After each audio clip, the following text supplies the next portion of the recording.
भवानि देव सवितर्दुरितानि परासुव यद भद्रं तन्नया सुवो शांति शांति शांति ओम। कल्याणी मधुरा मंगला मोक्षप्रदा पतित पावनी मां गंगा के तीरे हरिद्वार से मैं संवाद के लिए उपस्थित हूँ। संयोग से ये युग संचार की क्रांति, सूचना की तकनीक, प्रौद्योगिकी और उपकरणों का युग है। इस विज्ञान द्वारा प्रदत्त इन संचार के नवीन उपकरण और माध्यमों में इस सोशल मीडिया के माध्यम से मैं आपके बीच में हूं। आचार्य शंकर सांस्कृतिक एकता न्यास द्वारा आहूत व्याख्यान मालाओं की श्रृंखला में आज मैं आपके बीच आत्मीय उपस्थिति अनुभव करते हुए आह्लादित हूं। आत्मदृष्टि से हम सब एक हैं और जो कुछ भी इस जगत में है वह भी एक ही है। उसके रूप अलग हैं पर उन सभी रूपों में वो एक ही है जो अभिव्यक्त है नाना रूपों में। इस जगत के नानात्व में, विभिन्नता वैभिन्नता में, बहुरूपता और विभिन्नताओं में एक ही ब्रह्म विस्तृत है, एक ही ब्रह्म सर्वत्र समाहित है। वेदांत की दृष्टि से परमात्मा की अथवा सर्वोच्च सत्ता की, परम सत्ता की, जो अनंत है, अव्यय है, अगम है, अगोचर है, नित्य है, शाश्वत है, समीचीन है और प्रत्येक संदर्भ में नूतन है, आनंदप्रद है, उस सर्वोच्च सत्ता अथवा परम सत्ता की अथवा उस भगवत्ता और परमात्मा की अथवा ब्रह्म की तीन सत्ताएं बताई गई हैं। उसकी एक व्यावहारिक सत्ता, दूसरी प्रातिभासिक सत्ता और तीसरी पारमार्थिक सत्ता बताई गई है। ज्ञाते तत्व का संसार, अगर तत्व का बोध हो गया है तो फिर संसार रहता भी कहाँ है। उस एक परमात्मा को जिसने जान लिया उसकी दृष्टि में फिर द्वैत से बने सापेक्ष इस जगत की सत्ता कहां रहती है, फिर संसार रहता भी कहां है। पर व्यावहारिक दृष्टि से, प्रातिभासिक दृष्टि से जगत रहता है और उस जगत में सर्वत्र फिर एक ही समाया हुआ है, एक ही ब्रह्म की ये अभिव्यक्ति है संसार। इसलिए भारत की कालजयी मृत्युंजयी सनातन संस्कृति में, मृत्युंजयी कालजयी सनातन संस्कृति में पूरे विश्व को एक कुटुंब माना गया है।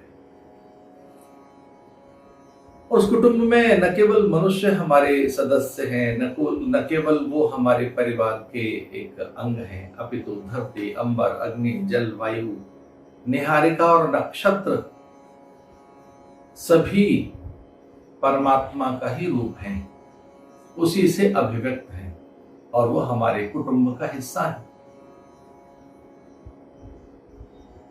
ये भारतीय संस्कृति का औदार्य है, ये भारतीय संस्कृति की विशालता है, ये हृदय की विशालता अथवा हमारी अद्भुत स्वीकृति सभी प्राणियों को लेकर, जैव जगत को लेकर। जितने भी प्राणी इस धरती में हैं, धरती पर हैं, वे सब अपने ही हैं। इस जगत में जो नानात्व है, विभिन्नता है, उसमें उनके रूप अलग अलग हैं। अनेक रूप रूपाय विष्णवे प्रभ विष्णवे। जितने भी रूप हैं ईश्वर के, वे अलग अलग होने पर भी उनमें एक ही नारायण व्याप्त है। इसलिए तत्त्वम् असि अथवा प्रज्ञानम ब्रह्म, अयम आत्मा ब्रह्म और अहम ब्रह्मास्मि कहकर उस सत्य को ऋषियों ने अनुभूत किया है कि कोई और नहीं है अपने से भिन्न। और अपने से भिन्न कुछ अलग दिखाई भी देता है किसी भी रूप में तो वो अपना ही है। इसलिए भारतीय संस्कृति के मनीषा और भारतीय संस्कृति के विचार वेदुष्य ने भारतीय संस्कृति की जो दिव्य बौद्धिक सत्ता है, ज्ञान सत्ता है, अथवा जो प्रज्ञा है, उसने विश्व को परिवार के रूप में अनुभव किया। एकात्मता का इससे अद्भुत और कोई पक्ष नहीं हो सकता कि हम सब एक ही हैं। आत्मवत् सर्वभूतेषु। इसलिए शास्त्र कहते हैं कि जैसा स्वयं को मानते हैं वैसे ही दूसरों को माने। दूसरा स्वयं से भिन्न नहीं है, दूसरा स्वयं से विलग नहीं है। और इसलिए ऐसा भी कहा गया कि जो हमें अच्छा नहीं लगता वो दूसरों के साथ न करें। आत्मना प्रतिकूला, परेशान न समाचार। जो हमें अच्छा नहीं लगता वो अन्य के साथ न करें, क्योंकि कोई अन्य भी है तो वो अपना ही है, अपना सदस्य है, अपना परिवार का ही अंग है, अथवा वो स्वयं का ही विस्तार है, अथवा वो स्वयं की प्रतिकृति अनुकृति है, अथवा वो स्वयं का ही स्वरूप का ही प्रारूप है, अपना ही कोई रूप है, दूजा कोई है नहीं, अन्य कोई नहीं। इसलिए पूरे विश्व को एक कुटुंब मानने वाली भारत की यह अद्भुत संस्कृति, भारत की यह देव संस्कृति अथवा ये सनातन संस्कृति, हिंदू वैदिक सनातन संस्कृति पूरे संसार को अपना मानती है। हमने गीत गाए, सर्वे भवन्तु सुखिनः, ऐसा कहकर, सर्वे सन्तु निरामया, सर्वे भद्राणि पश्यन्तु। हमने ऐसे तो कुछ गीत गाए विश्व का कल्याण हो। हमने कुछ इसी प्रकार के तो गीत गाए हैं कि जिसमें कोई दूजा नहीं है, अपने ही सब हैं। इससे बड़ा और अधिक उद्घोष क्या होगा भारतीय संस्कृति का, जिसमें पूरी धरा को मां मानकर, माता भूमि ही पुत्रोहम पृथिव्या, ये धरती मेरी मां है, ऐसा मानकर इसका आदर किया जाए। और जल, अग्नि, वायु, निहारिका, नक्षत्र सब में परमात्मा है और वो एक ही है जो सर्वत्र व्यापक है, तो उसका आदर हो। इसलिए हमने अग्नि, जल, वायु को देवता कहा। अरे हमने तो अतिथि को भी नारायण मानकर, उस आगंतुक और अभ्यागत को जो अपरिचित है उसे नारायण मानकर उसकी अभ्यर्चना की है। और इसी प्रकार से हमारे उपदेश भी हैं, ऋषियों के इस प्रकार से ही तो आदेश है, उनकी शिक्षाएं हैं। उन्होंने कुछ इसी ढंग के तो हमें संस्कार दिए कि जो अतिथि भी है द्वार पर आया हुआ, वह भी अथवा अभ्यागत भी, आगंतुक भी नारायण ही है, ब्रह्म ही है, उसका आदर किया जाना चाहिए। इसलिए भारतीय संस्कृति का एक वैशिष्ट्य है कि सब जब अपने हैं तो सबके अधिकारों की रक्षा की जाए, सबके सम्मान, स्वाभिमान, निजता, उनके गौरव की, उनकी व्यक्तित्वता की अथवा उनके पावित्र की रक्षा की जानी चाहिए, अथवा उनके प्रति सहज रहें, संवेदनशील रहें। उनके प्रति हम इतने संवेदनशील रहें कि उनके हिस्से हमारे पास न हो, उनका भाग हम न छीनें। देवा भागम यथा पूर्वे संजानना उपासते। शास्त्र कहते हैं कि जो उपासना है उसका ढंग ये भी है कि हम दूसरों के अधिकार न छीन लें और एक स्वर हो हमारा, संगच्छध्वम संवदध्वम। पूरी प्रकृति के साथ हमारी ऐसी एकात्मता हो, प्रत्येक प्राणी के साथ जो है दृश्यमान, विद्यमान, जो भाषित है, कल्पित है, आरोपित है, जो कुछ भी है वो कोई अन्य नहीं है, एक ही है और अपने से ही है, वो अपना ही हिस्सा है, ऐसा जानकर उनके भाग, उनके हिस्से, उनका सम्मान उन्हें लौटाया जाना चाहिए अथवा उनके प्रति हम जागरूक रहें। इसलिए हमारे यहाँ एक बड़ी सुंदर सी बात कही गई है कि विश्व एक परिवार है, विश्व का मंगल हो, विश्व की शांति हो। और सर्वाधिक विश्व शांति के लिए, लोक मंगल के लिए, लोक कल्याण के लिए अगर गीत गाए हैं किसी संस्कृति ने, गाथाएं और किसी संस्कृति ने किस्से और कहानियां, कथाएं कही हैं अथवा उद्घोष किया है, आह्वान किया है, तो वह संस्कृति हिंदू वैदिक सनातन धर्म संस्कृति है जो पूरे विश्व को अपना मानती है, कुटुंब मानती है, क्योंकि वो अन्य नहीं है ऐसा कहकर उसके आदर के लिए सदा झुकी रहती है। इसलिए वो यज्ञ करती है, परिजनियों को बुलाती है, वह पवन का आदर करती है और वो ऐसा मानती है कि परमात्मा ही है जो परमार्थ रूप में सर्वत्र अभिव्यक्त है। ये ध्यान रहे, आज परिवार टूट रहे हैं, एकल परिवार आ रहे हैं और कुछ भारत भी उसका अनुसरण कर रहा है। किंचित पाश्चिमात्य सभ्यता, संस्कृति और उसके संस्कारों का किंचित आस्वादन कर यहां भी एक बिखराव और एक भटकाव दिखाई दे रहा है, जो अच्छा नहीं है। अगर हम आदर्शों का अनुसरण नहीं करेंगे, संस्कृति, संस्कार और अपने मूल्य, पर्व, परंपरा, अपने नियम और अथवा सिद्धांतों के विमुख अगर हम हो गए तो ध्यान रखना परिवार बिखर जाएगा। और ऐसा कुछ पश्चिम में हुआ भी है। पूरे पश्चिम में, पश्चिमी जगत में एक संस्था खो गई है और उसका नाम है परिवार। वहां परिवार नहीं रह गए, कई दशकों से वहां एक अभाव है कुटुंब का। वहां अपने नहीं है, स्वजन बंधु बांधव नहीं है, वहां सगोत्रीय नहीं है, वहां परंपराएं नहीं रह गई हैं। वो बस आज को अपना जीवन मानते हैं, अभी जियो, इस समय जियो। इसलिए वे जिस तरह से एक स्वच्छंद जीवन जी रहे हैं, उस तरह का एक सुख स्वाद लेने की भारत की जो प्रवृत्ति बनी है कुछ लोगों की, वो ठीक नहीं। एक बड़ी बड़ी संस्था है परिवार और हम इस पूरे विश्व को अपना कुटुंब मानकर उसके लिए जीते हैं, उसके प्रति उत्तरदायी हैं, उसे अपनी संपदा मानते हैं, उसे अपनी निधि मानते हैं, उससे कहीं अपने को हम भिन्न नहीं मानते। आज का युग कुछ अलग तरह का युग है। बिना श्रम, साधना, योग्यता, पात्रता के व्यक्ति सब कुछ पा लेना चाहता है। आज जिस ढंग से मानवीय चेतना पर पद, प्रतिष्ठा, परिचय, प्रचार, प्रलोभनों का प्रहार है, इससे पूर्व में ऐसा नहीं था। एक प्रकार से चेतना पर निरंतर प्रहार है, पद प्रतिष्ठा का। मैं प्रतिष्ठित हो जाऊं, चर्चित ख्यात हो जाऊं, शीर्षस्थ शिखरस्थ बन जाऊं, बिना योग्यता, पात्रता, श्रम, साधना के मुझे सब कुछ मिले। और इसका प्रतिकार नहीं करना चाहता मनुष्य। पर हमारी संस्कृति में ये घोष किया गया कि सबके हिस्सों के साथ रहिए, उनको बांटकर और फिर सेवा में रहिए, पारमार्थिक बनकर रहिए। आपको वो चीज लौट कर आएगी, आपके पास आएगी।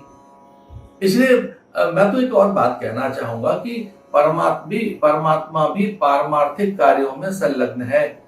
वेदांत के अनुसार भगवान की 3 सत्ताएं हैं: व्यावहारिक सत्ता, प्रातिभाषिक सत्ता और पारमार्थिक सत्ता। अगर प्रकृति के माध्यम से परमात्मा का कोई व्यवहार भी है, अग्नि जल वायु के द्वारा, निहारिका नक्षत्रों के द्वारा, तो परमात्मा का वो परमार्थ ही तो है ईश्वर का। वो किस तरह से पवन के रूप में, पर्जन्य के रूप में है, प्राण और अन्न की पाचकता के रूप में है, अथवा अंबर के नाद, शब्द और उसकी व्यापकता के रूप में, अथवा धरा की गंध और जल की आर्द्रता, अग्नि की दाहकता के रूप में है, वो परमार्थ ही है।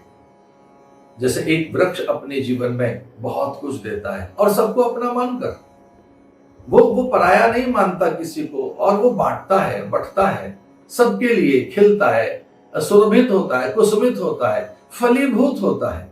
उसकी प्रत्येक वस्तु सबके लिए है। फलीभूत होने पर, कुसुमित, सुरभित होने पर, अपनी प्राण सत्ता, आर्द्रता से जिस ढंग से वो पर्जन्यों को आकर्षित करता है, जिस ढंग से वो बादलों को बुलाता है, धरा पर जल बिखरता, अंबर में बादल स्वयं को निचोड़ देना चाहते हैं वृक्ष के आह्वान पर।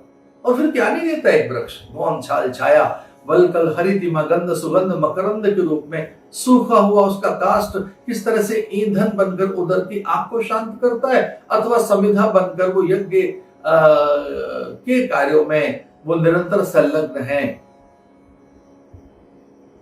एक वृक्ष जैसे जीता है सबके लिए, पूरा परिवार है संसार, ऐसा मानकर वो सबको देता है, सबके लिए वो जीवन जी रहा है। वैसा ही हमारी संस्कृति जीवन सिखाती है। और वो दृष्टि, इस एकात्मता की, एकत्व की दृष्टि भारत ने दी है, सह अस्तित्व की दृष्टि भारत ने दी है।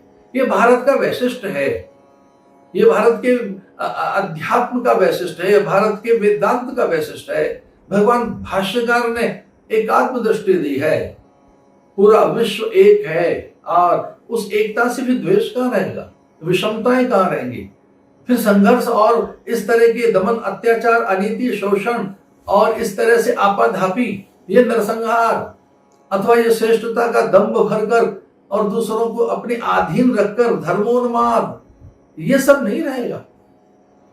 अगर पूरे संसार को एकता देनी है, पूरे संसार की शांति और मांगल्य की कोई समाधान की दिशा में सूत्र ढूंढने, तो भौगोलिक दृष्टि से नहीं हो सकता, सामरिक दृष्टि से नहीं हो सकता, वो किसी उत्पाद और पदार्थ के कारण नहीं हो सकता।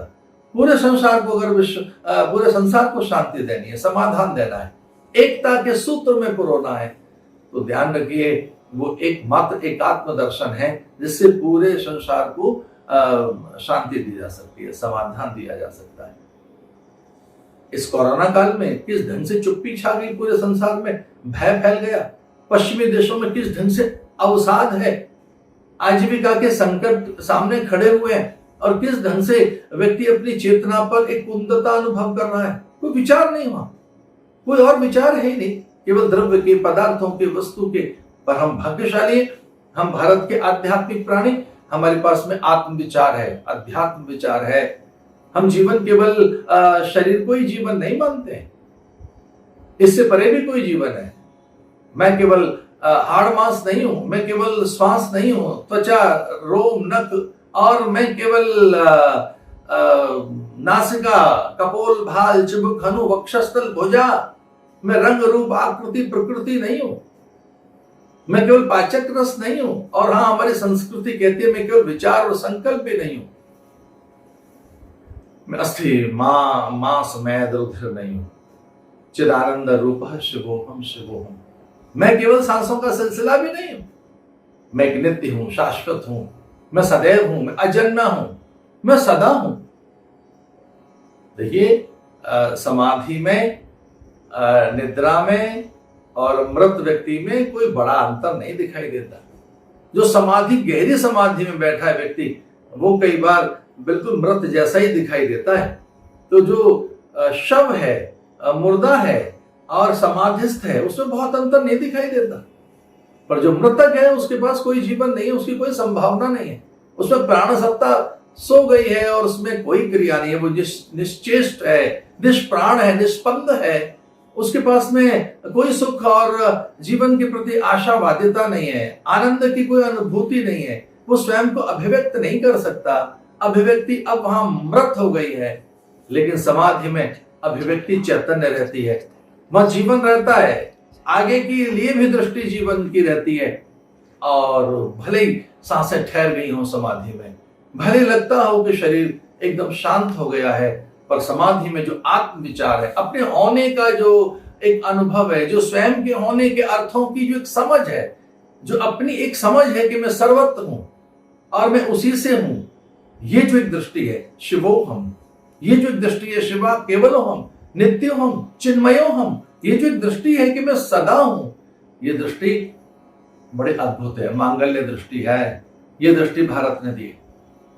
अभी तो देखिए किस तरह से संसार के सभी देशों में भारत के लिए एक आह्वान है औषधियों का, भारत से औषधियां जा रही हैं। आयुर्वेद ने किस तरह से चमत्कार किया है पूरे संसार में।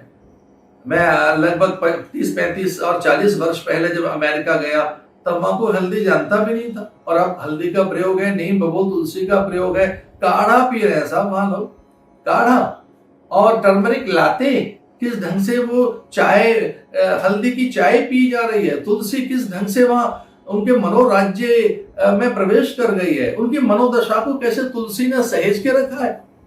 भारत की औषधियां, भारत का जीवन जीने का ढंग अब वो स्वीकार कर रहे हैं। भारत का योग पूरे विश्व को आकर्षित कर रहा है।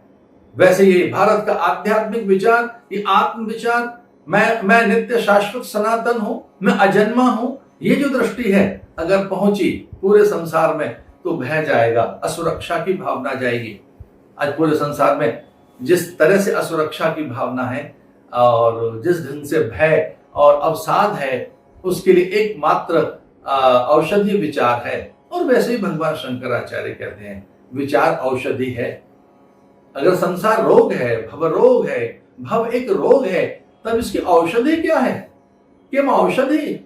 तो फिर विचार ही तो इसकी औषधि है। और उस दृष्टि से भारत ने एक बड़ा विचार दिया है, आत्मा का विचार, नित्यता का विचार, एक सनातनता का विचार कि भले देह खो जाए, ये तो सदा रहती भी नहीं। काल व्याल मुख ग्रास, काल के मुख में हम ग्रास बनकर बैठे हैं, काल का कौर बनकर बैठे हैं। यहाँ सब तो नश्वर है, क्षणभंगुर है, विनाशी है, बिखरने वाला है, सब कुछ यहाँ वैसा है जो परिवर्तन में रोज बदलता हुआ दिखाई देता है। परिवर्तनशील जगत में एक सत्य, पर यह सत्य मेरा नहीं है। ये जो दृष्टि भारत की है, इसी दृष्टि ने पूरे विश्व को अपना परिवार माना है, जिससे कि वो अपना ही है, दूसरा नहीं। और जब व्यक्ति के भीतर आत्मीयता पैदा होती है, जब व्यक्ति के भीतर में आत्मैक्यता, एकात्मता के भाव पैदा होते हैं, तब वो भाव प्रियता, शुभता को भी पैदा करते हैं। उस आत्मीयता में स्नेह भी पैदा होता है, दूसरों के अधिकारों के लिए भी व्यक्ति फिर सावधान होता है। फिर वैर कहाँ रहता है, फिर द्वेष कहाँ रहता है? हमारे यहाँ तो ऐसे ही कुछ उपदेश हैं, अद्भुत उपदेश हैं, बड़ी अच्छी बातें कही हैं। अद्वेष्टा सर्वभूतानां मैत्र करुण एवच। अद्वेष्टा, हमें द्वेष न रहे दूसरों के लिए, मैत्री का भाव रहे, करुणा का भाव रहे। करुणा, मुदिता, मैत्री, उपेक्षा, इस तरह की भावनाएं इस पूरी धरती पर किसने सिखाई? भारत ने। तो पूरे विश्व को अपने मानने की दृष्टि में फिर भले ही जातियां, उपजातियां, उपासना की पद्धतियां, हमारे आह्वान के ढंग अथवा हमारी और मान्यताएं वो अलग अलग होंगी, अलग अलग रहेंगी, पर एक एक्सक्लूसिवनेस जो कहीं कहीं आई, वो पदार्थ को लेकर आई, वस्तुओं को लेकर आई, धरती को लेकर आई। मैं नाम नहीं लेना चाहता उन लोगों के, पर हाँ ऐसा एक जगह आया कि हम एक्सक्लूसिव हैं, ये धरती हमारी है, हम ही श्रेष्ठ हैं। कुछ यूरोपियन सेकेंड वर्ल्ड वॉर की अगर हम चर्चा करें तो देखिए वहां किस तरह से जर्मन्स और ये आपस में किस तरह से युद्ध हुआ इन देशों का, कि हम अलग अलग हैं। एक देश में दीवार खड़ी हो गई थी, फिर वो एक विचार आया परिवार का, तो दीवार टूटी, एक ही देश में 2 देश बन गए, 4 देश बन गए कि हम अलग रहेंगे। खान पान की दृष्टि से, हम आहार की दृष्टि से थोड़े भिन्न हैं, हम कुछ अलग हैं। रूस के कितने टुकड़े हो गए कि हम बिल्कुल अलग हैं, भाई हमें तो अलग से रहना है, हमारी की एक अलग पहचान हो, हमारा भी कोई एक अस्तित्व है, भाषा हमारी अलग है, चिंतन अलग है हमारा, हमारे आहार विहार और विचार के भिन्न भिन्न जो हमारे आयाम हैं, हम साथ नहीं रहेंगे। लेकिन भारत में ऐसा नहीं। भारत में दक्षिण और पूर्व, पश्चिम, उत्तर में कितनी विभिन्नताएं। बहुत से लोग हैं जो एक भी शब्द नहीं जानते तमिल का उत्तर भारत में, बहुत से प्राणी ऐसे हैं जो तेलुगु का एक शब्द नहीं जानते, अथवा दक्षिण में बहुत लोग हैं जो पंजाबी नहीं जानते, असमिया, डोगरी नहीं जानते, अथवा वो कश्मीरी नहीं जानते, या वो नहीं जानते हिमाचल और राजस्थान की भाषा, उत्तर प्रदेश और बंगाल की भाषा, अथवा उत्तराखंड पहाड़ की भाषा, पर हम सब एक हैं। हम अध्यात्म के कारण एक हैं। एक रूस में इतने टुकड़े हो गए, वो कहते हैं हम अलग अलग रहेंगे, पर हम तो पता नहीं कितने तरह से अलग अलग हैं यहाँ, और फिर भी एक है। भाषा की दृष्टि से अलग है भाई। हमारी कितनी भाषाएं, तमिल है, तेलुगु है, कन्नड़ा है और मलयाली है, अथवा असमिया है, बंगाली है, बिहारी है, और मध्य प्रदेश में भी कितनी भाषाएं, अथवा उत्तर प्रदेश में भी नाना प्रकार की बोलियां, पर हम एक हैं। 4 धाम में एक है हम, 12 ज्योतिर्लिंगों में एक है हम, सप्तपुरियों में एक है हम, हमारे महापुरुषों ने में एक रखा है। आद्य शंकराचार्य ने हमारे सारे मठों को एक कर दिया, उन्हें 10 नाम में बांधकर सन्यासियों को एक अद्भुत अनुशासन दिया, और वो जो एकता है हमारी, उसी से हम आज तक हैं। लगभग 47-48 सभ्यताओं ने जन्म लिया है इस धरती पर, वे सब खुर्द-बुर्द हो गई, खो गई। मैं तिरस्कार नहीं कर रहा हूं, पर कहां है इजिप्ट का वो वैभव, वो साम्राज्य, मिस्र का, यूनान का, रोम का, रोमन्स कहां है? वे सब के सब खो गए, खुर्द-बुर्द हो गए, मिट गए। हम हैं अभी। बात है कुछ ऐसी हस्ती मिटती नहीं हमारी, हम हैं अभी, जिंदा हैं, केवल आध्यात्मिक विचारों के कारण। हम अपनी आत्म संपदा, इस विद्या विभूति वैभव के कारण, ये जो वाक वैभव है, जो विचार वैभव है, जो वेद संपदा है, इसके कारण पूरे विश्व को हमने अपना माना। और आज भी जो दर्द हमारे मन में सबके लिए है, वो जानते हैं लोग। वो योग सबने स्वीकार कर लिया क्योंकि वो सबके लिए। आयुर्वेद सबके घर घर की चीज बन गई है क्योंकि वो सबके लिए। ऐसा कोई उन्माद हमारा नहीं है कि केवल व्यक्ति के लिए है, एक समूह के लिए, एक समाज के लिए है। हमारी सब वस्तुएं सबके लिए है। वो सर्व के कल्याण की संस्कृति हमारी, क्योंकि वो सर्वत्र है, वो सर्वत्र एक, सर्वव्यापक एक, सब में ही है। उसको अनुभव करने वाले हम भारतीय भले ही किसी तरह से अलग अलग हों, भाषा की दृष्टि से, उपासना की दृष्टि से, प्रांत की दृष्टि से, पर जिस दिन हमको देश का विचार आता है, अपनी संस्कृति का विचार आता है, जिस दिन हमको राष्ट्र का प्रेम जगता है, और ये भी हमारा अध्यात्म ही है जो राष्ट्र प्रेम जगाता है। हमने राष्ट्र को देवता माना है, वो राष्ट्र हमारी पुरुष है, धरती हमारी माँ है, तो ये भी विचार अध्यात्म ने दिया है, राष्ट्र को देवता मानने का विचार। और भैया मैं निवेदन करना चाहूंगा, यहाँ के पशु पंछी परिंदे वनस्पतियां, नदी झील जलाशय सरद सरोवर कूप बावड़ियां और यहाँ सारी वस्तुएं सब एक है, अपनी है।